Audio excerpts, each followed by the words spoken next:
ఈ మూవీ చాలా బాగుందండి. Full time family entertainment. 3 hours అసలు బోర్ కొట్టకుండా చాలా డీసెంట్గా ఉంది.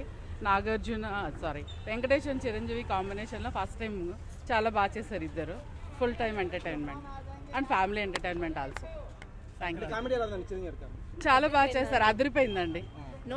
నో డౌట్ ఫుల్ ఎంటర్టైన్మెంట్ రావచ్చు. ఫ్యామిలీస్ చూడాల్సిన మూవీ అండి సంక్రాంతికి. Feel very happy.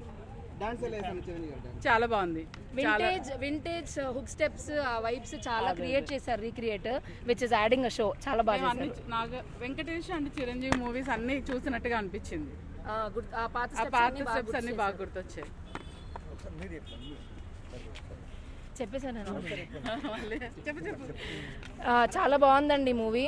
Anil Ravipudi గారి కాంబినేషన్లో మళ్ళీ వెంకటేష్ గారితో యాడ్ చేసిన కాంబినేషన్ చాలా బాగా వచ్చింది. ఫుల్ ఫ్యామిలీ ఎంటర్టైనర్, డెఫినెట్గా చూడాల్సిన మూవీ.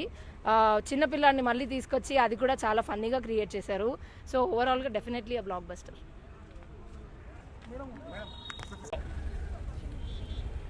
టూ మచ్ అన్న, చాలా బాగుంది సినిమా, అద్భుతం. అసలు సంక్రాంతికి అదే ఇంకా ఎక్కువ. చిరంజీవి మూవీస్ తో కంపేర్ చేసుకుంటే ఈ మూవీ చాలా కంబ్యాక్ అని చెప్పొచ్చు. ఓవరాల్ గా సాంగ్స్ అయితే సూపర్ గా ఉన్నాయండి. సాంగ్స్ బీజిఎం మాత్రం హైలైట్ ఉంది. సినిమా స్టోరీ కూడా బాగుంది. ఓవరాల్ గా మళ్ళీ అనిల్ రావుపూడి ఒక సంక్రాంతి బ్లాక్ బస్టర్ ఇచ్చాడండి. కామెడీ టైమింగ్ ఎలా ఉంది చిరంజీవి గారు? కామెడీ బాగా గురించి తెలిసే కదండి, ఆయన కామెడీ టైమింగ్, యాక్షన్ అసలు అన్బిలీవబుల్, ఫెంటాస్టిక్. చిరుగు వెంకీ గారి కాంబినేషన్ ఎలా ఉంది? అదిరిపోయిందండి కాంబో మాత్రం. చిరంజీవి, వెంకటేష్, మన అనిల్ రావుపూడి అక్కడ కొట్టారు మొత్తం. సంక్రాంతికి బ్లాక్ బస్టర్ అండి, సంక్రాంతి బ్లాక్ బస్టర్. ఎంత సార్ రేటింగ్? 5 out of 5.